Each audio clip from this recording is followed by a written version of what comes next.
Okay, today I'm going to be working on a Craftsman limited edition YS 4500. It's got a Briggs 22 horse overhead valve twin cylinder engine in it. It's been sitting a long time, as you can probably tell, and our friend the mouse has moved in, so I'll show you how to take care of cleaning that out. It's a pretty common problem. Mice like to go up in these shrouds, and the problem is if they're up in the shrouds in this area, this engine's air cooled, so it's going to take in air here. The fan's going to be spinning, taking air, bringing it down and bringing it across each head, and if you have any debris in there, you will overheat the cylinders, damage the engine, and cost yourself more heartache than it's worth. So I've already been in here, already started taking some stuff apart. Start by just taking all these air cleaner cover screws. Take that off. Take the air cleaner out. Luckily they didn't gnaw that, because that's probably 10 bucks. And so I've already got these screws out, so we can take that away. It's a couple of, I think they're 5/16. 4 of those. Put that out of the way. I've already gotten the most of the small stuff out. I just put that back in there so you can see it. But what you have to take out then is in the air cleaner housing, there's a 1/4 inch. It's also a flathead, but I had no luck with that. 1/4 inch screw. Take that out. And then there's screws on the outside. There's 1 back there. Bolts, 2, 3 on that side. 4, 5, 6, and I've got them all out. So you could probably just clean this out and probably got away with it, but you can't be sure, so you want to make sure you take this all the way off.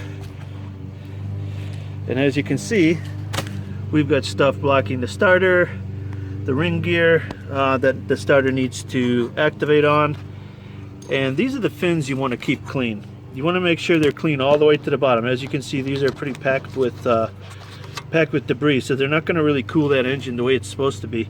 Also, places like this where there's a hole through to the bottom, I don't know if you can even see it right now, if that air is not flowing all the way through to the bottom, it's not going to get cool. We could see that passage down there is blocked. It can't get air. We can see some acorns down in here, acorn tops. Just want to clean all this out, and while you're at it, make sure, they like to gnaw the wires. Make sure your wires here, these kill wires, if they're bare and they're going to jump spark to any of the metal on the engine, make sure they didn't gnaw those wires, because they like to get in there and do that. So I'm going to take I don't know if I'll do compressed air or how I can do this out here, but anyway, I'll get this cleaned up and I'll bring you back. I'm going to make a temp with this little mini compressor. I got this for, I don't know, 5-10 bucks at a garage sale. It pumps real slow, but it sure is handy with the carry handle. And if you could run a cord or an inverter or a generator or whatever to get out here, you could run it all day long and have air. But let's just see.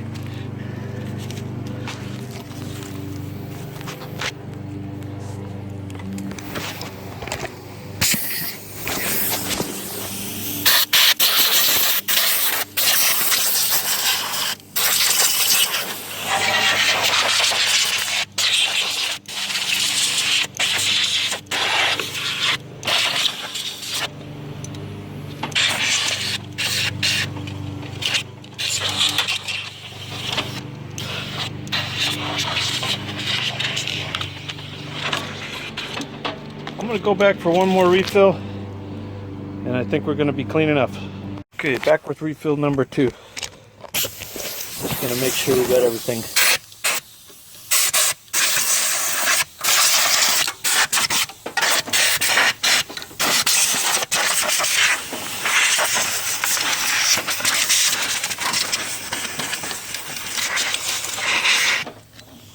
See, watch where this goes down. If you could see the tip of this tool,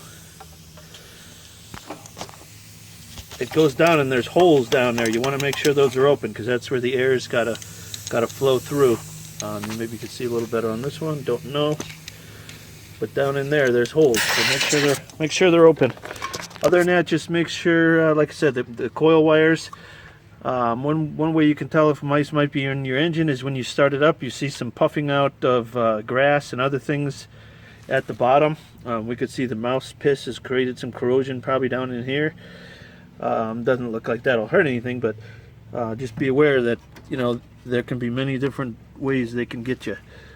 Check all these wires over here, because if these wires were to short the ground, that'll just kill the spark right now. So it looks like we're going to be okay on this one. We got lucky. So I'll just reassemble it, and that's how I'm going to evict our little critter friends.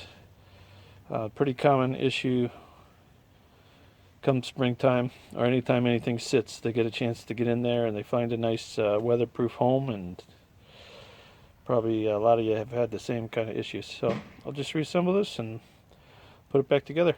If you like this video and you learned anything or enjoyed watching, please comment, like, share, subscribe. Thanks for watching. Bye bye.